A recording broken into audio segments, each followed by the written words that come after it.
د الله رب العزت په توفیق سره او د هغه په رحم او کرم سره موږ په کتاب عمدة الاحکام کې د زکات د مسلو وضاحت کوو او حدیث موږ ذکر کړو چې د هغې د وضاحت په رڼا کې موږ د سرو زرو د سپینو زرو نصاب او د زکات مقدار طریقه کار د نغدو د ټول بیان شوي بیا پکې دا خبره بیان شوې وه چې د 15 اوښانو نه کمې پکې زکات نشتی نو د څاروو نصاب چې چا سره څومره څاروي څومره زکات پې کېږي او په زکات کې به څه ورکوي بیا د هغې نه بعد د میوو او د فصل د هغې څه نه څه تذکره شوي او تفصیل به یې نن کېږي انشاءالله موږ د اوښانو د زکات مسله تفصیلا بیان کړې وه بیا هغې نه بعد د غواګانو انسان سره غواګانې دي یو کس سره میښې دي د هغې د زکات مسله هم تفصیلا ذکر شوې بیا د هغې نه بعد په بهیمة الانعام کې ګډې او بیزې راځي او زکات هم دې کې دی بهیمة الانعام اوښان شو غواګانې شوې او ګډې بیزې په عربي کې دې ته الغنم ویلی کېږي غنم الغنم او ولې دې ته غنم ویلی کېږي وایي چې څوک پې حمله وکړي که نه او رانیسي نو د دوی سره دې څه طریقه کار نشته چې ځان پې بچ کړي نو دا غنیمت دی د هر چا دپاره یعنې که څوک پې حمله کوي تختی یې پټی یې نو ګډې بیزې خو چاته څه نشي ویلی نو دا غنیمت دی د دې لپاره غنیمت شو نو ځکه دې ته په عربۍ کې الغنم ویلی کېږي او دې مباره کې ښه تفصیلي حدیث راغلی انس بن مالک رضی الله عنه په صحیح بخاري کې دی چې په هغې کې رسول صلی الله علیه وسلم هغه مقدار ذکر کړی دی او نصاب ذکر کړی دی ښه شرطونه ما تیر شوي درس کې ذکر کړي چې د څاروو د زکات دپاره څه شرطونه دي هغه ما ذکر کړي بیا یې تکرار ته ضرورت نشته و حدیث کې رسول صلی الله علیه وسلم وی اذا كانت 40 الى 20 و100 شاه إذا كانت 40 إلى 20 و100 شاة چې د څلوېښتو نه د شپږ شلو پورې نو په دې کې یوه ګډه ده معنی څلوېښتو نه کمي په هغه باندې څه نشته څلوېښتو نه د شپږ شلو پورې 120 یو سل شلو پورې په ده باندې یوه ګډه ده بیا وایي چې فاذا زادت على 20 و100 الى 200 شاتان د یو سل یوویشت نه واله د 200 پورې چا سره یې ګډې بیزې په ده باندې دوه ګډې دي د یو سل یوویشت نه 200 پورې بیا د 201 نه د 399 پورې 399 پورې درې ګډان یا درې ګډې دي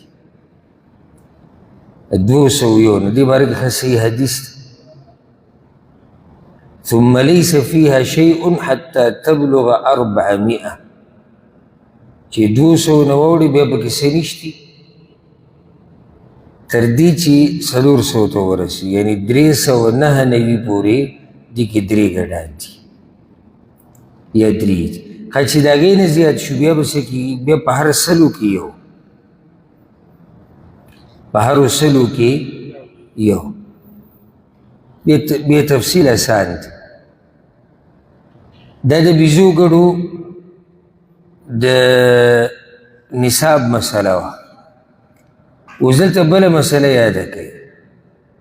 یو سړی دی د هغه سره ګډې دي، د هغه سره بیزې هم دي، المعز او ضأن،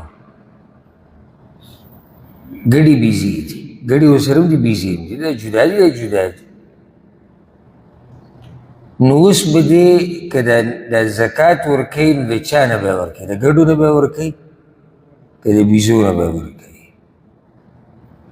نو په دې کې تحقیقي قول دا دی چې د کومو شمار ډېري د هغې نه دې ورکړي. که د ګډانو شمار ډېري، د ګډو شمار ډېري، ګډه دې ورکړي. د بیزو شمار ډېر دی، بیا یې بیزو نه ورکړي. ښه، او که چېرته دواړه یو شی دی، شمار د دوی تقریبا یو شان دي، نیم دا دي نیم دغه دي، نو بیا خپله مرضي ده چې د کوم نه ورکوي. والله اعلم. ښه، دا بله ډېره اهمه مسله ده. یو سړی دی د هغه څاروي دي، مال دی، خو هغه په مختلفو ځایونو کې دي، څه په یو ځای کې، څه په بل ځای کې. دې کې زکات شته او که نه، دا خو اتفاقي مسله ده. په منځ کې که سفر نه وي، یعنې په کلي کې دي، په خپل علاقه کې دي، څه دلته څه هلته، دې کې خو زکات شته. مسله هله راځي چې کله دا څه د ده په خوا کې دي او څه دومره لرې دي چې هغې ته په سفر کې، نو په هغې کې بعض علما وایي په دغې کې زکات نشته. حالانکې دا قول کمزوری دی، دا ټول د ده مال دی، اگر که هغه په جدا جدا ملکونو کې، اگر که هغه په جدا جدا ملکونو کې. اوس رسول صلی الله علیه وسلم ویلي چې د 40 نه د 6 پورې دا دي، بیا دې کې دا نصاب دی، دومره دومره. یو ځای کې هم رسول صلی الله علیه وسلم دا تفصیل نه دی کړی چې دا د ده په خوا کې که دا په بل ملک کې، خو چې د یو انسان مال دی، اگر که د دې ځایونه جدایي، دا ټول به یو شمارلی کېږي. څه ګډې بیزې د انسان سره هغه د ده خوا کې دي، څه ګډې بیزې په بل ملک کې دي، څه په بل ملک کې دي، څه په بل ملک کې دي، دا ټول د یو انسان مال دی. نو دی به ترې زکات ورکوي. بله مسله، د یو انسان سره اوښان دي، غواګانې دي او ګډې بیزې دي، نصاب ته یو هم نه رسي، نه اوښان، نه ګډې بیزې، نه غواګانې. سړی سوال وکړي چې دا ټول زه را جمع کړمه نو نصاب پې برابرېدی شي؟ نه، دا ته نشي یو ځای کولی. نه اوښان د غواګانو سره، نه غواګانې د اوښانو سره، نه غواګانې د ګډو بیزو سره. چېرې دا جمع کوم او نصاب ته یې رسومه، دا ته نشي کولی. لکه یو سړی د هغه سره کجوره ده او د هغه سره کور دی او دې کې زکات دی، دی وایي چې یاره زه دا کور او کجوره یو ځای کوم چې نصاب ته ورسي. نو کور او کجوره نه یو ځای کېږي، دا جدا دي او هغه جدا دي. بله مسله هغه دا یاده کوي، مونږ خو دا واورېده چې تا سره دومره شمار یې د ګډو بیزو، نو د هغې نه به یو ورکې، چې دومره یې د هغې نه به 2 ورکې. دا چې کم څه مونږ ورکوو په زکات کې، نو د دې عمر به څومره وي؟ نو جواب د دې عمر هماغه پکار دی کوم چې په قربانۍ کې، کوم چې د قربانۍ څاروی موږ حلالوو، هماغه عمر به د ګډي، هماغه عمر به هغه به د بیزي. والله اعلم. ښه، بله مسله، حدیث کې دا راځي، په صحیح بخاري کې دا حدیث دی، په هغې کې دا دی رسول صلی الله علیه وسلم وایي لا يخرج في الصدقة حرمة ولا ذات عوار ولا تیس. په زکات کې چې کله ته زکات ورکې که نه، څاروی پکې ورکې، نو وایي چې په دې کې به حریمه نه ورکوي. حریمه څه ته وایي؟ هغه څاروی چې عمر دومره زیات دی چې غاښونه ولیدلي دي، دا اوس ته بلکل پالتو سره هلې ورکوي. او د الله دپاره چې څه ورکوي نو ته څنګه رالږي او کم رب چې دله هر څه درکړي دي په هغه څه کې ته یو پالتو څه ګوره او د الله په نوم ورکوي. ولا ذات عوار، ذات عوار هغه چا ته ویل کېږي چې ښکاره عیبجن، هغه څاروی چې هغه ښکاره عیبجن دی. او قرآن کې الله رب العزت دا ګیله کړې ده ویجعلون لله ما یکرهون، او دوی د الله دپاره هغه څه غوره کوي چې د دوی بدي شي، د دوی ځان دپاره نه خوښ الله لی ورکوي. او دا د ډېرو انسانانو طبیعت دی. زه په دې مسلمانانو کې یم چې د هغوی د بعضو دا طبیعت دی، په کپړو کې، په خوراک کې، په دې کې به دی ګوري چې کم شی پکې کمزوری دی، کم د ده نه بېکاره دی، هغه به بیا دی د الله په نوم ورکوي. حالانکه الله رب العزت په قرآن کې دا خبره ذکر کړې ده لن تنالوا البر حتى تنفقوا مما تحبون. تاسو د نیکۍ هغه اوچتې مرتبې ته د هغه وخته پورې نشئ رسېدی چې څو پورې تاسو خرچه نه یې کړي د هغه څه نه چې تاسو یې خوښوئ. قرباني دې ته وایي. او که یو سړی زموږ دپاره دا راکړي، قرآن کې الله دا خبره هم ذکر کړې ده. د سورت البقره کې دا خبره ذکر شوې ده چې تاسو د الله دپاره چې څه ورکوئ نو پاک ورکوئ، لکه څنګه چې ته د ځان دپاره خوښ یې. موږ دا نه خوښوو چې موږ له یو سړی داسې څه راکړي چې هغه عیبجن وي، نو بیا د الله دپاره څنګه ته هغه څه ورکوې چې هغه عیبجن وي، هغه پالتو وي، هغه کمزوری. او دا څه چیرې دا هم د هغه رب دي. عجیبه خبره ده، په ته یې دومره احسان وکړو چې ته د دې خاوند شو چې زکات ورکړي، په ته یې دومره احسان وکړو چې ته اوس زکات ورکړي، چې د دې ورځې خاوند شو، نو اوس ته چونچه راکړې د الله په حق کې. اوله کې دې سره لکه یو سړی په شپږ شلو ګډو بیزو کې یوه ګډه یا یو دانه ورکوي، او دې په هغې کې هم قصې کوي چې دا څنګه او دا ولې او دا داسې او دا د ایمان کمزورتیا ده. ولا تیس،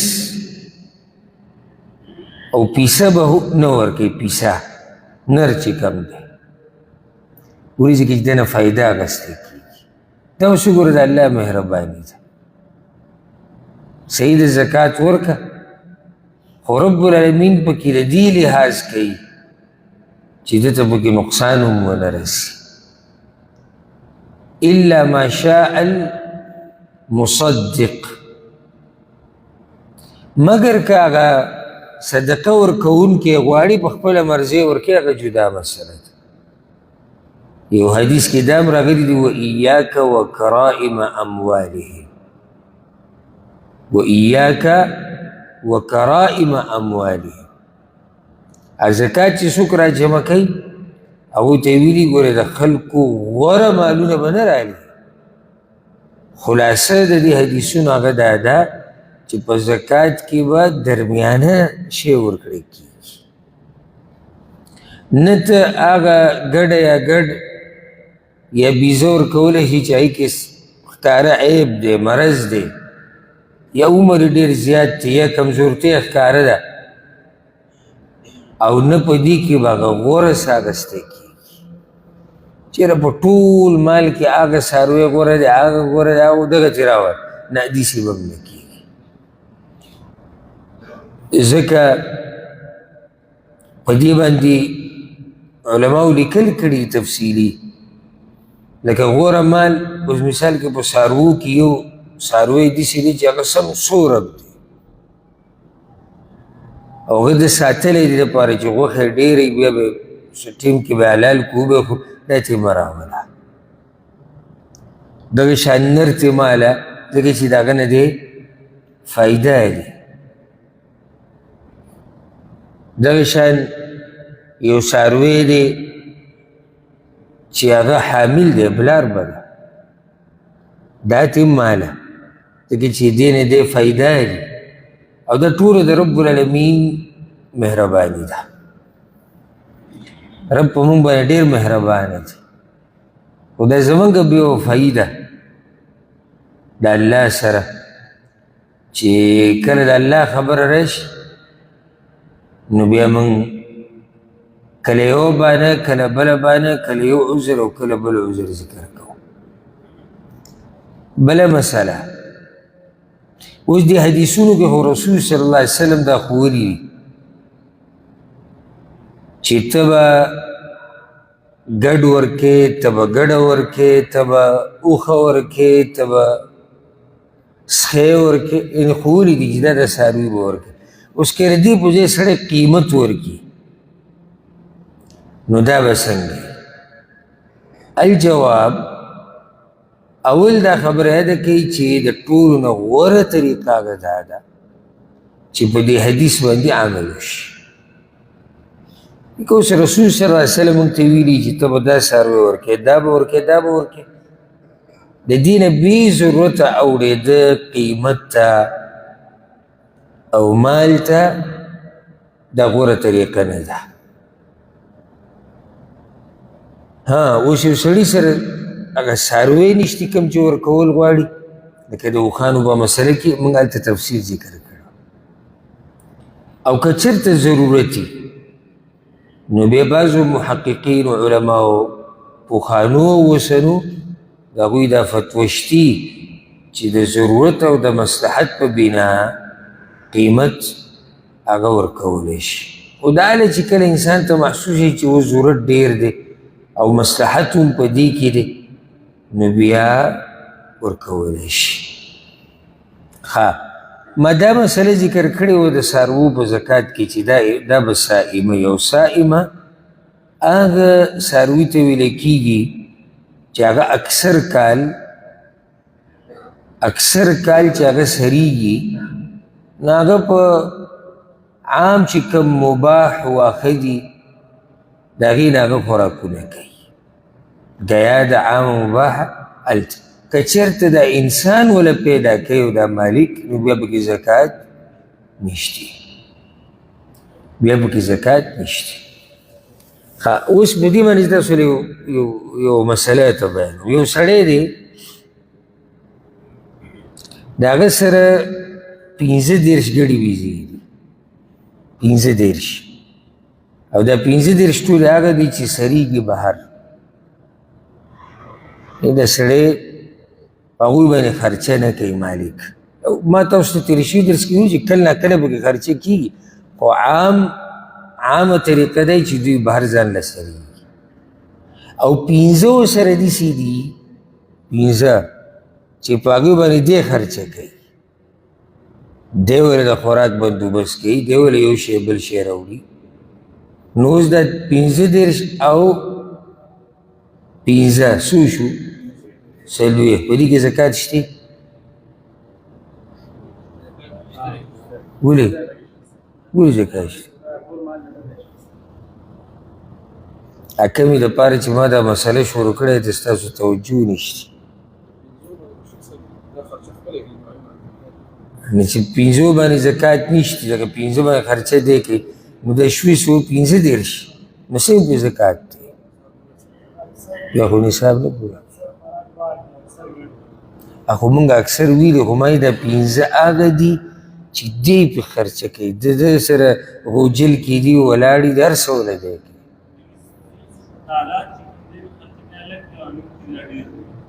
د دوی هغه لږ دی د هغوی هغه ډېر دی، خو هغه ډېر چې دی بیا نصاب ته نه رسېږي. 15 شونه حدیث کې 40 راغلي دي.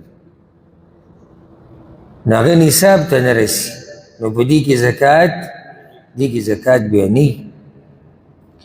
بله ډېره اهمه مسله مې ذهن ته راغله، لکه یو سړی دی د هغه پټي دي او د ده په دې پټو کې د څاروي ګرځي او سریږي هلته د ده په دې پټو کې. نو اوس ده ته په څه کې حساب دی؟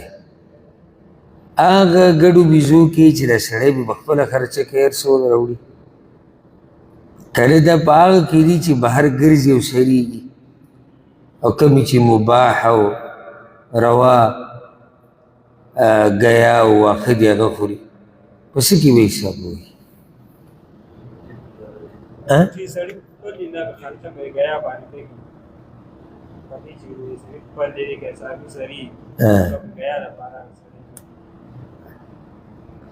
ګوره یو سړی دی هغه سره پټي دي ښه ډېر او د ده دا ګړي بیزې په دغې کې سریږي، نو دا خرچه د انسان خپله شوه، دا داسې نه چې دا بهر سریږي، دا خو د خپله خرچه ده، د خپل ځای دی، نو په دې کې زکات نشته. او دا د الله رب العزت رحم او کرم دی. بله مسله په دې د څاروو په دې زکات کې یو بله مسله راځي، هغې ته په عربي کې الخلط ویله کېږي، چې دوه پارټنران دي هغوی ګړي بیزي یو ځای کړي. دا مسله به زه مختصر ذکر کړم. حدیث کې دا راځي رسول صلی الله علیه وسلم لا یجمع بین مفترق ولا یفرق بین مجتمع، چې دوه چې کوم څاروي یو وي هغه به جدا کینه، چې کوم جدا شي هغه به یو کینه. دا څنګه؟ لکه اوس دوه کسان دي هغه پارټنران دي، ګډې بیزې د دوی شریکې دي، سره د یو سره دي سره د بل سره، یا اوښان دي سره د یو سره دي سره د بل سره، دا شان غواګانې او میږي، او په دې باندې کال تیر شو، نو په دې کې نصاب ته دا ټولې رسي، ټولې نصاب ته رسي، حالانکې دا دوی جدا جدا دي، نو په دې کې به زکات یي او که نه، نو او په دې کې زکات شته. دا داسې دي لکه د یو سړي مال چې مثال پې واله، یو سړی دی یا موږ به داسې ووایو 40 پارټنران دي، 40 او د هر یو ګډه ده، څو شوي 40، نو په دې کې زکات شتي، که چې دوی دا مال د شریک مال دی، نو په دې کې زکات شي. اگر که چې جدایي کې بیا پکې څه نه، رسول صلی الله علیه وسلم وایي اگر جمع شي به جدا کې نه، دا نه چې د زکات نه د پټېدو دپاره سړی وایي چې نه دا خو د هر یو جدا جدا ده، نه، په دې کې بیا زکات شتي. دا زکات چې کله ورکړي نو دا نه چې موږ یو ته وایو چې ستا د هغې نه یې واخیستو، لکه اوس یو کس سره 100 ګړي بیزي دي، بل سره هم دي 100 او دوی یو ځای کړي دي، چې یو ځای کړي دي نو زکات چې کله دې نه ورکوي نو داسې به موږ نه وایو چې د یو ته وایو چې ستا د هغې نه اخیستی دی زکات، کوم څاروی چې بولې هغه ستا د هغې نه، دا به دوی داسې حسابوي چې نیم په دی او نیم په ده باندې. پته نه شي چې په دې مسلو تاسو ورسېدی او که نه، که نه دې مسلو ته زموږ ضرورت نه راځي، راځي ورته ضرورت، خو هغه مسلې دي چې بعض مسلې هغې سړی وایي چې یاره دا ډېرې لرې دي او دا نشي کېدی چې موږ ته رامخې ته شي او زده کول یې دومره اهم نه وي. بعض مسلې هغې چې انسان ته په ژوند کې راپېښېږي، او ما تېر شوي درس کې دا خبره ذکر کړې وه که یو سړی ما ته وایي زما سره دومره مال نشي چې زه زکات ورکوم، نو ما د هغې جواب دا کړی چې کیدی شي الله درله دومره مال درکړي، هېڅ پته نه لګي. دویمه دا ته به چېرته بل مسلمان ته طریقه وښیې. درېیمه ما دا خبره ذکر کړې وه چې دا زده کول، خالص زده کول دا عبادت دی، لازم خو نه چې موږ به دې ته ډډه لګولي چې ما سره که ما ته دا مسله را پیښیږي بیا به یې زده کوم، که ما ته نه را پیښیږي بیا یې نه زده کوم. لکه مخکې تیر شوي درسونو کې موږ د سرو زرو سپینو زرو د نصاب او د زکات مسله ذکر کړې وه. غالبا هر کور کې د زنانو سره سره زري د روپو یا را روان درسونو کې هغه سامان زکات ورکول چې په هغې باندې ته تجارت کې، دا مسله هم هر چا ته را پېښېدی شي. نو ښه په توجه سره دا اورئ. او که چېرته یو مسله نیمه باندې پوهه نه شي نو بیا یې تپوس کولی شي. بله مسله ده، اوس یو سړی ما نه دا سوال هم کولی شي، پوتین چا ذهن ته به راغلی و که نه، چې تا دا ووایي چې ګډې بېزې په دې کې پارټنران یا اوښان دي یا غواګانې، نو دا اثر کوي. اثر داسې کوي چې د ټولو دا به جمع شي او د دې نه به یې زکات ورکړی کېږي. موږ به نه ګورو چې دا کس جدا دی دا جدا دی، چې دوی پارټنران دي او شریکان دي دا ټول یو حساب وي. آیا بغیر د څاروو نه په دې نور څه کې چې زکات دي لکه سپین زر شو، سره زر شو، میوې شوې، فصل شوې، په دې کې هم داسې ده چې پارټنران نه، هلته مسله جدا ده. دا مسله صرف دا د څاروو سره تعلق ساتي، د څاروو د دې موضوع سره، د دې نه علاوه نه.